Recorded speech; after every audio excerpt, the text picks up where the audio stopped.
Assalamualaikum warahmatullahi wabarakatuh. Selamat datang kembali di channel Bagong Cerpen. Di kesempatan kali ini saya akan membawakan sebuah kisah yang seram dan menarik untuk kalian dengarkan. Sebelum kita mulai, jangan lupa tekan tombol like pada video ini, subscribe channel Bagong Cerpen, dan nyalakan lonceng notifikasinya supaya kalian tidak ketinggalan cerita-cerita horor lainnya di channel ini. Kalau begitu, tanpa berlama-lama lagi, langsung saja kita masuk ke ceritanya.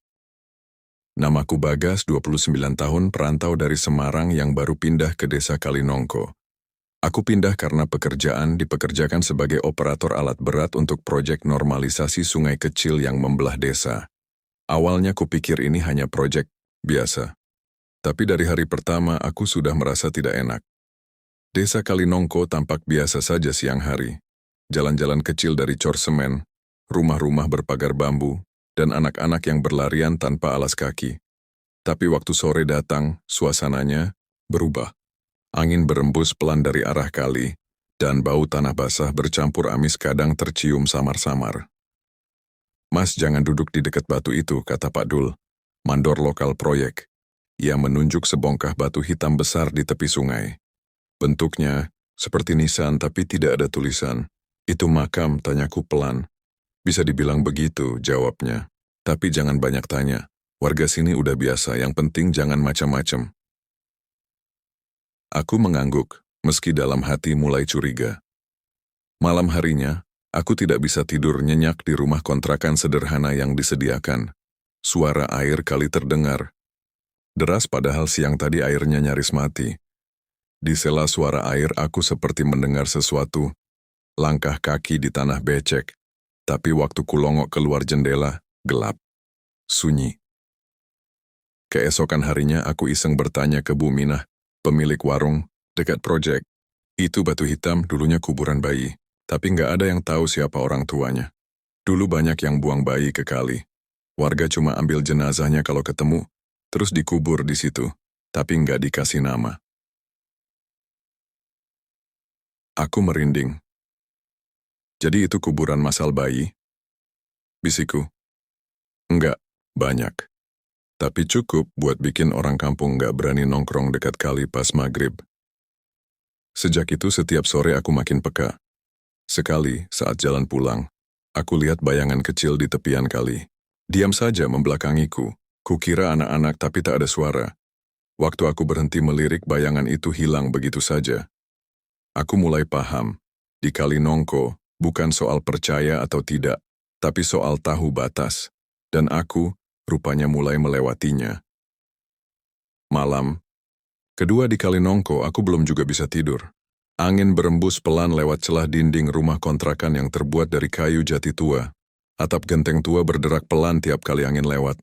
Sunyi sekali. Tak ada suara motor, tak ada TV menyala. Hanya suara jangkrik dan air sungai. Kupikir itu biasa, tapi ada satu suara yang tak bisa kulogika. Seperti suara tangis bayi.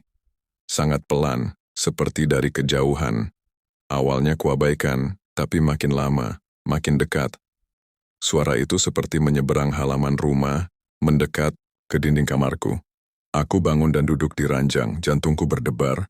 Kudekatkan telinga ke dinding, suara itu berhenti. Hening, lalu, tok tok tok, suara ketukan 3 kali, pelan, dari arah luar rumah. Aku memberanikan diri membuka jendela. Tidak ada siapa-siapa. Tapi di bawah jendela, tanah becek seperti bekas diinjak kaki. Kecil, seperti kaki anak-anak. Pagi harinya aku coba cerita ke Pak Dul. Ia hanya diam, matanya menatap tajam, lalu berkata pelan, "Kalau kamu dengar suara bayi, jangan ditanggapi. Di sini itu tanda kamu udah diperhatiin." "Diperhatiin siapa?" tanyaku. Pak Dul tak jawab. Ia hanya menyulut rokok kretek, lalu berjalan pergi meninggalkanku berdiri di dekat alat berat. Siangnya, proyek dihentikan sebentar karena salah satu pekerja, Darto, anak muda asal Wonosobo, mendadak pingsan saat menggali di dekat batu hitam. Itu. Katanya ia melihat tangan kecil mencuat dari lumpur. Tapi saat dicek tak ada apa-apa. Darto belum sadar saat dibawa ke rumah bidan. Dan aku Aku malah makin sering merasa diawasi. Bahkan siang hari saat aku duduk di pos proyek, aku seperti melihat sesosok kecil duduk di tepi sungai, menatap ke arahku. Tubuhnya basah kuyup, tapi tiap kali kutoleh, dia hilang. Aku mulai paham. Di Kali Nongko, mereka yang tak diberi nama masih menunggu untuk dipanggil.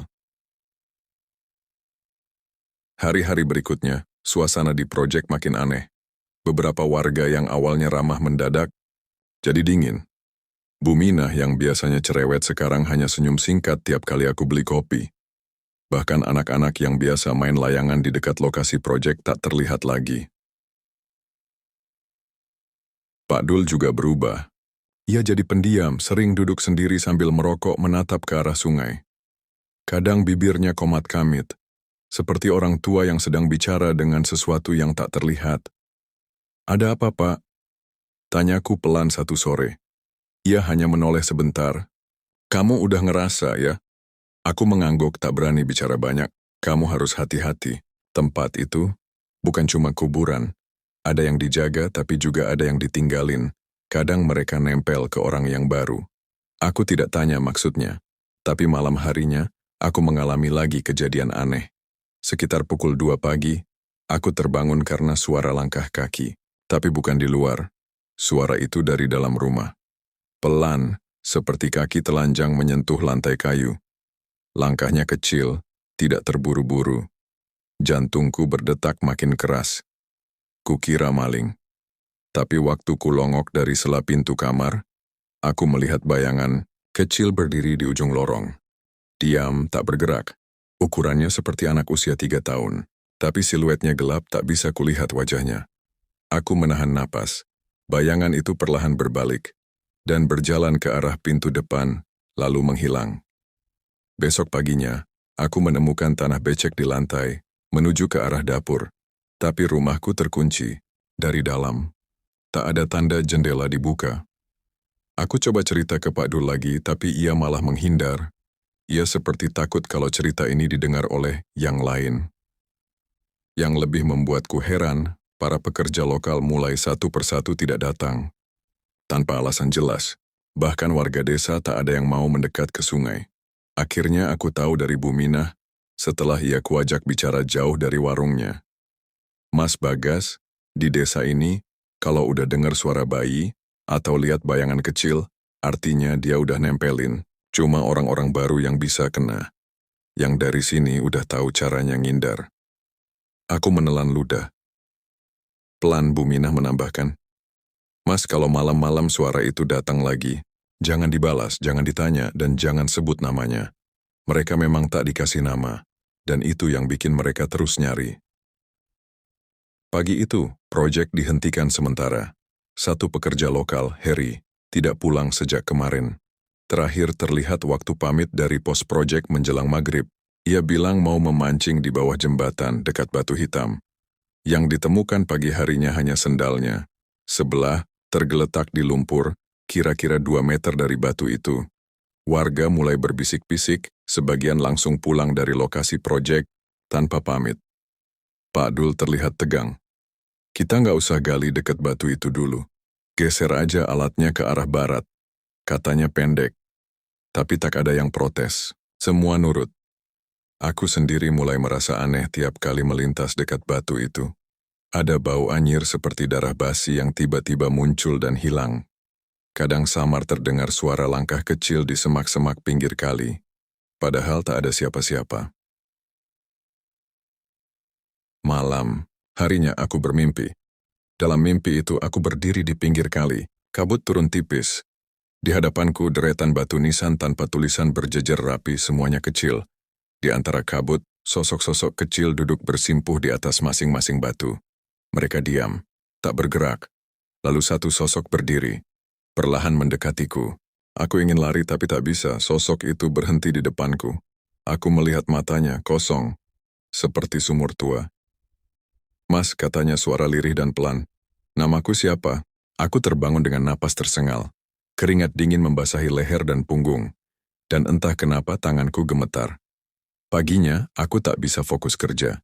Waktu melihat batu hitam itu dari kejauhan, Rasanya seperti melihat nisan yang mengawasi. Bahkan burung pun tak berani hinggap di sekitarnya.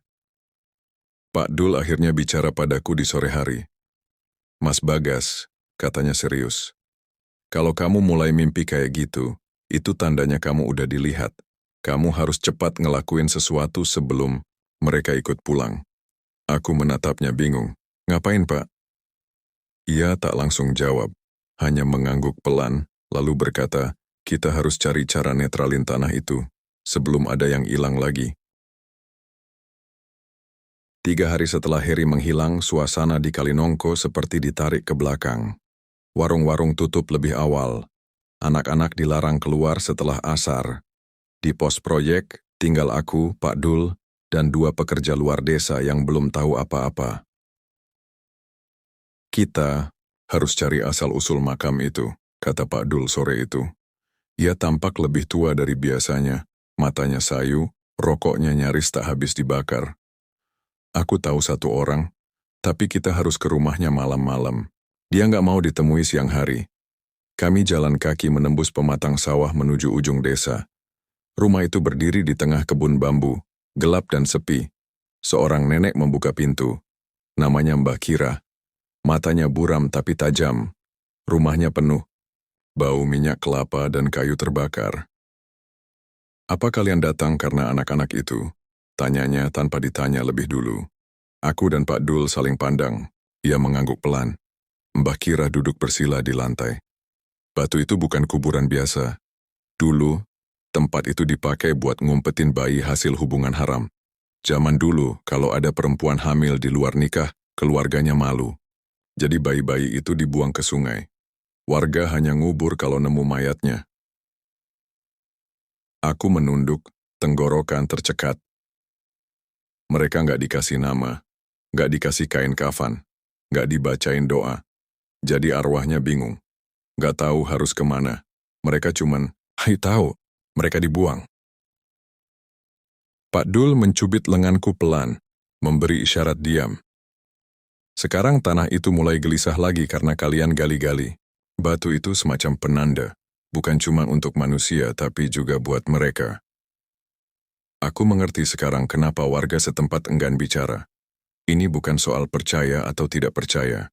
Ini soal rasa takut yang diwariskan turun-temurun. Sebelum kami pamit, Mbah Kira berkata pelan, "Kalau kau mau selamat, jangan nyari cara ngusir mereka. Cukup kenali mereka. Akui bahwa mereka pernah ada." Saat kami berjalan pulang, angin malam bertiup kencang dari arah kali. Suaranya seperti desahan. Dan entah kenapa, malam itu, aku merasa tak sendirian di belakangku. Malam keempat setelah Heri menghilang, aku mimpi lagi.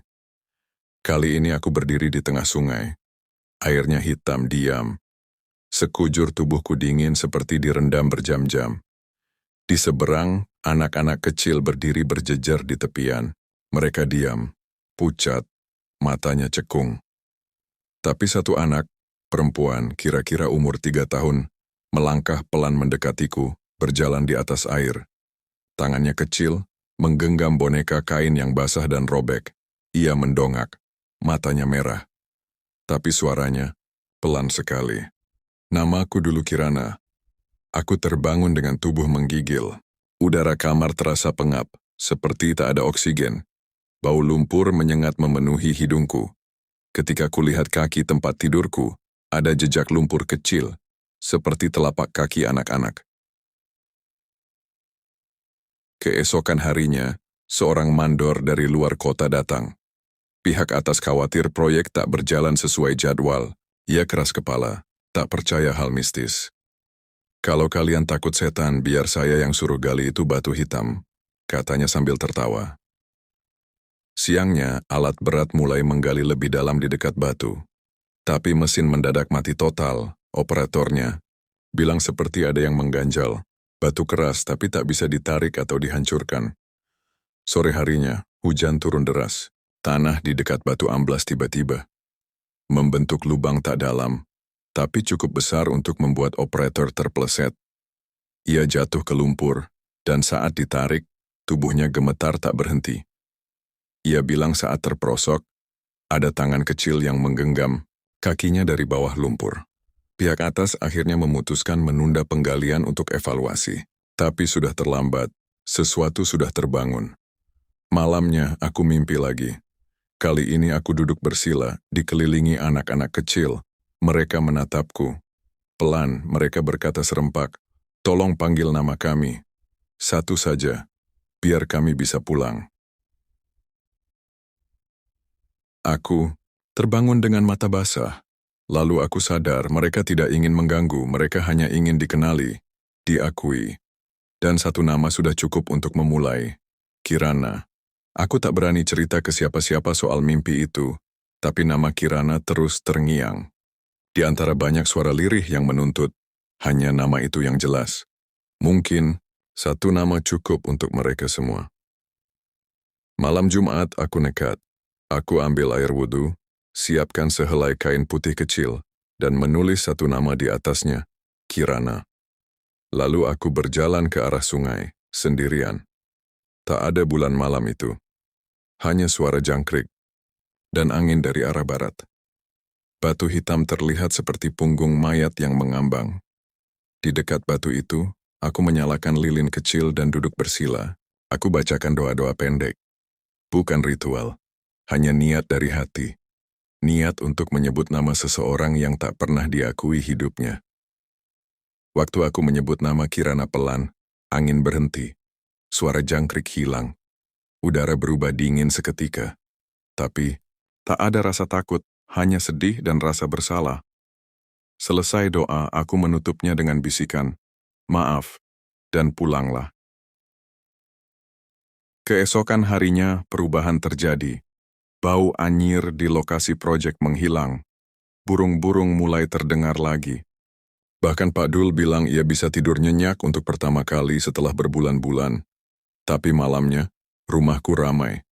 Bukan karena orang datang, tapi karena suara. Di plafon, di bawah lantai, di dinding kayu, seperti ada yang berlari kecil, tertawa, pelan bernyanyi sayup. Suaranya seperti suara anak-anak main petak umpet. Aku diam. Tak berani keluar kamar, tapi satu hal yang membuatku bergidik, suara itu terdengar bahagia. Bukan mengganggu, seperti lega. Namun di tengah malam, sebelum suara itu hilang, aku mendengar satu kalimat sangat jelas dari balik jendela. "Mas Bagas, mereka semua sudah tahu nama kita sekarang." Dan malam pun kembali sunyi. Sejak malam itu desa Kalinongko terasa berubah. Bukan gaduh, bukan angker, tapi seperti ada sesuatu yang berdampingan terlalu dekat. Warga mulai cerita hal-hal kecil yang ganjil. Ada yang mendengar anak kecil memanggil Bu. Dari dapur padahal rumah sepi. Ada pula yang melihat bayangan duduk di ayunan pohon jambu, diam saja menatap ke arah sungai. Pak Dul suatu sore berkata padaku, "Ini bukan marah, Mas Bagas. Ini kayak rindu." Sementara itu, proyek terus tertunda. Pihak atas kehilangan minat setelah 2 operator minta pulang mendadak. Mesin dibiarkan terbengkalai, setengah tertutup lumpur. Tak ada yang berani menggali lagi, bahkan dengan alasan teknis sekalipun. Aku sering duduk di tepi sungai, memperhatikan batu hitam itu dari kejauhan. Sudah tak terasa menyeramkan seperti dulu. Tapi tetap ada beban, seperti duduk di depan seseorang yang sedang berkabung. Lalu suatu malam aku mimpi lagi. Kali ini bukan di sungai tapi di dalam rumahku sendiri. Di ruang tamu, ada tikar digelar, dan anak-anak kecil duduk rapi di atasnya. Mereka diam, seperti sedang menunggu seseorang datang mengaji. Lalu Kirana menoleh padaku, senyum kecil. "Mas Bagas, mereka semua sudah punya nama sekarang," katanya, pelan. "Tapi masih banyak yang belum dibacain doa. Masih banyak yang belum diingat." Aku menelan ludah. Aku nggak tahu namanya Kirana. Ia menatapku. "Tapi Mas bisa bantu." Aku terbangun dengan dada berat, seperti habis berlari jauh. Dan entah kenapa, sejak hari itu, suara-suara itu makin sering datang, tapi hanya saat aku sendirian. Bukan menakut-nakuti, tapi seperti mereka, Percaya padaku. Waktu aku bilang semua ini ke Pak Dul, ia hanya manggut-manggut. Mungkin emang kamu yang diminta. Yang pertama berani nyebut nama mereka. Kadang, itu cukup buat ngebuka pintu yang lama dikunci. Aku mulai takut, bukan pada mereka, tapi pada apa yang mungkin terjadi kalau aku abaikan semuanya. Karena batas itu makin tipis, dan mereka makin dekat. Aku tahu aku harus melakukan sesuatu. Setelah malam-malam yang diliputi mimpi dan suara, aku mulai menulis satu persatu nama yang ku tahu dari cerita Mbah Kirah dan warga lama. Banyak yang hanya berupa nama kecil, panggilan sayang, bahkan hanya kata-kata yang teringat samar. Aku memutuskan mengadakan doa bersama kecil-kecilan di tepi sungai. Malam Jumat lagi, aku mengajak beberapa warga yang kupikir tidak akan takut, hanya yang mau tanpa paksaan. Tujuanku sederhana, memberi ruang untuk mereka yang pernah terlupakan. Malam itu, kami duduk melingkar. Lilin dan dupa menyala pelan. Suasana sunyi, kecuali suara air sungai yang mengalir tenang. Aku mulai membacakan nama-nama itu satu persatu dengan suara pelan tapi jelas. Saat menyebut nama Kirana, udara terasa semakin dingin, tapi yang lain seperti menyatu dengan malam. Beberapa orang mulai menangis, ada yang terdiam dengan mata kosong. Aku pun merasakan berat di dada, seakan ada yang ikut hadir bersama kami, merasakan doa itu. Setelah selesai, aku menatap batu hitam itu, ada ketenangan, tapi juga rasa sedih yang dalam. Keesokan harinya proyek resmi dihentikan. Pihak perusahaan bilang lokasi itu tidak layak untuk pembangunan. Aku tak kaget. Meski begitu, aku tahu bukan proyek yang dihentikan, tapi sebuah cerita lama yang mulai diterima. Dan aku merasa lega. Malam terakhir di Kalinongko, aku habiskan duduk di tepi sungai, mendengar suara alam yang kembali alami. Tidak ada teriakan, tidak ada langkah kaki kecil, hanya aliran air yang mengalir tenang. Aku tahu mereka yang dulu hilang kini bisa pulang, dan aku sudah melakukan bagian kecilku. Beberapa minggu setelah doa bersama, desa Kalinongko kembali seperti biasa. Tapi ada sesuatu yang berbeda. Seperti beban lama terangkat, udara terasa lebih ringan. Pak Dul bilang, ini bukan soal takut sama yang gak kelihatan, Mas Bagas. Ini soal ngakuin kenyataan dan menerima sejarah kita. Warga mulai terbuka cerita, mengenang yang dulu tak pernah diingat. Anak-anak yang hilang, bayi-bayi yang dibuang, kini namanya terucap, walau pelan. Aku sendiri merasa lega, tapi juga ada rasa hampa. Seolah sesuatu yang tak terlihat sudah pergi, tapi meninggalkan ruang kosong. Suatu sore aku berdiri di tepi kali, menatap batu hitam yang dulu begitu menakutkan. Aku letakkan setangkai bunga dan seikat doa di sana diam. Angin sore mengelus wajahku, membawa suara burung kembali bersahutan. Tak ada lagi langkah kecil, tak ada suara tawa kecil yang samar. Kalau dulu aku takut dengan cerita-cerita itu, sekarang aku hanya merasa hormat pada mereka yang pernah hidup, yang pernah ada, dan yang kini bisa pulang. Aku pulang ke rumah, membawa tenang yang lama aku cari. Dan Kalinongko, desa itu tetap berdiri dengan cerita yang tak hilang, tapi dihormati. Cerita nyata tentang tempat di mana batas antara dunia yang terlihat dan yang terlupakan pernah sangat tipis, namun kini tertutup oleh doa dan pengakuan. Tamat.